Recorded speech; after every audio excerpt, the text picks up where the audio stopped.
গল্পের নাম টোকাই কচ্ছপের বড় জয়। এক দেশে ছিল এক ছোট কচ্ছপ। তার নাম ছিল টোকাই। টোকাই ছিল খুবই ধীর, কিন্তু বুদ্ধিমান ও ধৈর্যশীল। একদিন বনভূমির সব প্রাণী মিলে দৌড় প্রতিযোগিতা আয়োজন করল। সব প্রাণী বলল, টোকাই, তুমিও অংশ নাও। হাসি পেয়ে গেল খরগোশের। সে বলল, এই কচ্ছপ দৌড়াবে, আমি এক ঝাঁপেই জিতে যাব।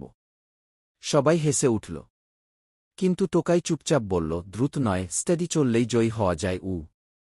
পরদিন দৌড় শুরু হল। খরগোশ তো শুরুতেই দৌড়ে অনেক দূরে চলে গেল। টোকাই ধীরে ধীরে হাঁটছিল। মাঝপথে খরগোশ ভাবল, টোকাই তো অনেক পেছনে। একটু ঘুমিয়ে নেই কি? সে একটা গাছতলায় শুয়ে ঘুমিয়ে পড়ল। কিন্তু টোকাই থামেনি। সে ধীরে ধীরে চলতে থাকল। আর শেষে ফিনিশ লাইনে পৌঁছে গেল। খরগোশ ঘুম ভেঙে দেখে টোকাই জিতে গেছে।